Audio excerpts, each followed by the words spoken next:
What's going on, everybody? Welcome back to a brand new video. Today coming at you with a new Can I Beat the Pole Time. Today we're trying to see if we can beat Colton Herta's pole time from Toronto earlier today. Now Colton Herta's time is a 59.8320. So before we get too far into this video, I want you guys to go ahead and like and subscribe to this video for some more content like this. If you guys enjoy what you're seeing, I want to try and get this channel up to 200 subscribers by the end of August. So hopefully we can get that done. I believe in you guys. So, without further ado, let's get right into it. So, just doing a warm-up lap right now. I haven't really done any changes whatsoever as I make a mistake and go into the runoff. Low context, this is Colton Herta's second straight pole position at Toronto here. Makes me very happy because I'm a Herta fan, and hopefully he's able to replicate what he did last year with first in practice, first in qualifying, and first in the race. So praying that the pit wall does the right strategy and he's able to be fast enough to cover off Pelot, more importantly, because Pelot's starting on the front row with him. So that makes me extremely nervous for tomorrow, but nevertheless, I'm proud that my boy is on the pole for this race. Alright, so a little bit about the setup. I haven't done anything about it, but just based off of the exit right there with cold tires, the final corner, really understeery. Front end was pushing a ton. Very heavy braking into this extremely technical turn after the long back straightaway. This is the most technical part of the track right here. Little left-hander and then a long right-hander right here. You gotta wait to be on throttle here. I saw on Herta's onboard that he was really playing with the throttle in that corner, and then right-hander, heavy braking right here into a sharp 90-degree corner.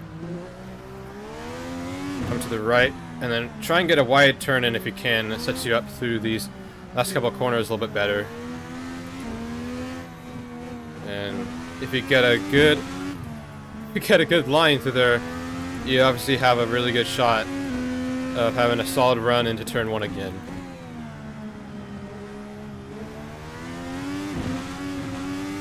Yeah, the rear end's really sliding around a lot because these primary tires are not built for qualifying mode, pretty much.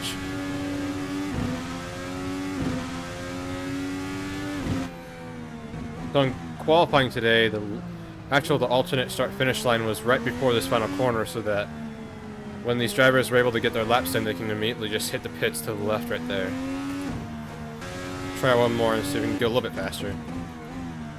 Had a good turn into this next corner up here, really good last lap, so we can do it again.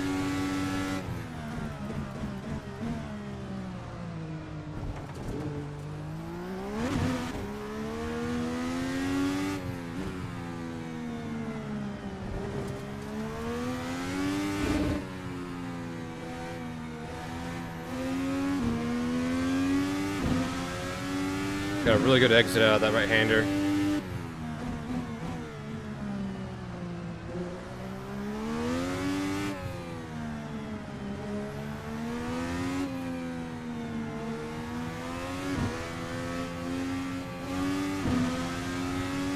Really good run out of that last corner. It's gonna be 1 minute .288, so we're not too far off, considering we're on primary and it's a default setup. So I'm gonna make some adjustments, put the alternate tires on, lower the fuel load, and see what we can get. Alright, so I've made some changes to put the green Wiley alternate tires on, lessen the fuel load. Made some changes to the wing, a little bit to the gearing. A little bit to the suspension so I can get some sharper turn in, a little bit more stability on the braking too. So see if this works. I can already feel the confidence in just the green tires, just so much more grip. It's just night and day. Still need to figure out how to prevent the rears from sliding around so much though.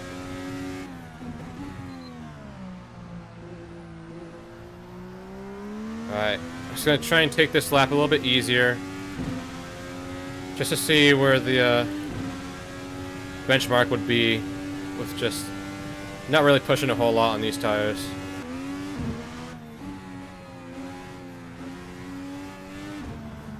I pushed a lot right there. Might need to put some more front downforce on this thing.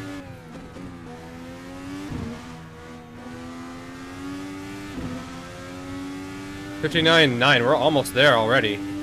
Like a tenth off, which is crazy. I wasn't really pushing that much. Let's see if we can get it this time. We're already provisionally looking better already. Looking to beat it by about 100th or so.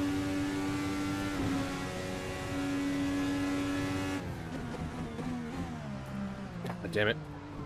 Too much rear braking there. Might need to do something on the geometry of the suspension to try and keep the rear calm under braking like that. I mean, I was slightly turning in, but still, it was just coming around there.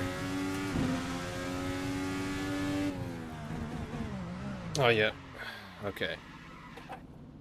I need to, Alright, I need to figure out how to keep the rear underneath me when I'm braking hard and into these corners.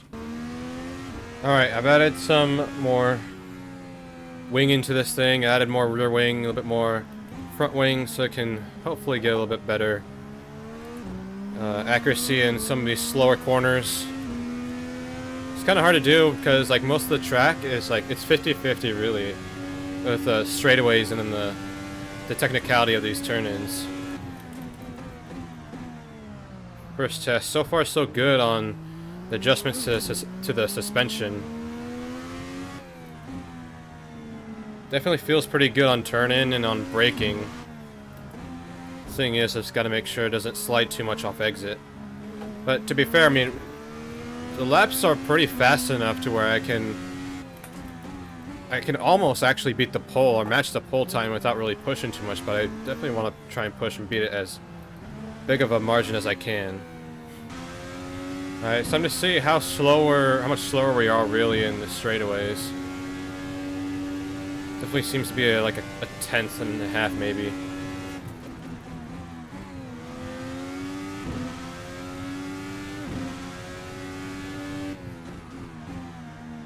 Alright, rears definitely seem to be a lot more planted into the racetrack. I'm breaking into that corner that now. Doesn't seem to be as loose, thankfully. Seems like my changes seem to have worked a little bit. Alright, here we go.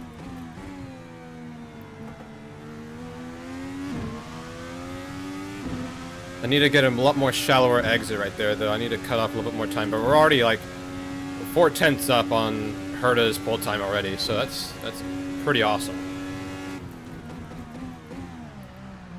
I'm assuming I don't miss that again, I can probably get even faster. And I just took my eyes off and slammed it to the wall. Alright, I might have enough fuel to make one more run. I'm just gonna take the rest of this lap to try and cool off the tires as much as I can. And see what happens. But, the lap is definitely in it. It's just, if I can get a shallow exit out of the first couple of corners onto the back straight, and then not make a mistake into that heavy braking zone off the back straightaway, I should be good. And I missed it, and I drifted, alright. I'm just gonna reset and try it again. If I can get a good exit like this on my actual lap, then that'll be giving me even more time to fall back on, just in case if I do make a slight mistake into this braking zone right here, for example. So, if you look on the left, we're technically, like, we're a thousandth or two off of, we're like 7,000ths off of Herta's pole time. Actually, 5,000ths off. So, if I can find just 5,000ths, I can match his lap time, but I want to be able to smash it out of the park, just absolutely obliterate it, so. It definitely comes after those first two corners, so let's see what I can do. Ah, damn it. Caught the ball right there.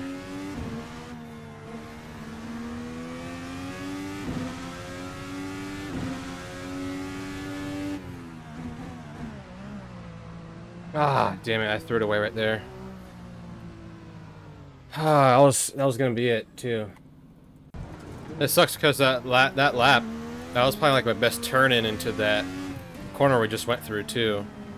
Really wide turn in, and actually set me up for the next little kink to the left and then the left-hander.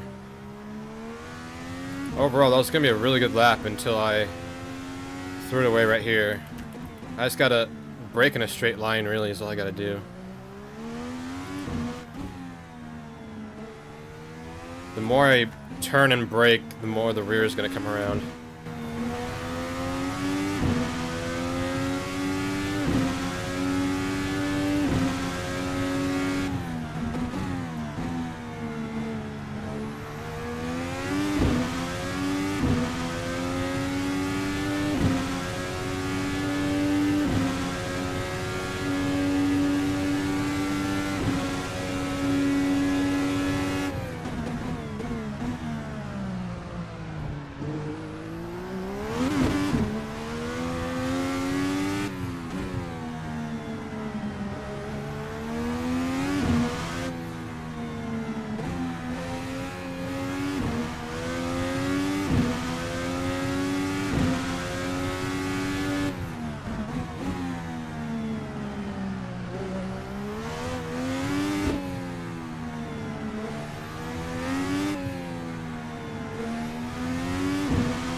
Alright, so that is it. We got the challenge done. We beat Colton Herta's pole time, which was quite surprised because I thought this was going to be one of the difficult tracks to even beat the pole time or even get close to it.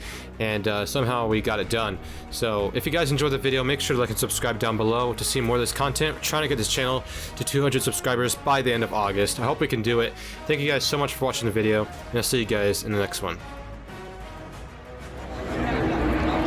Here they come!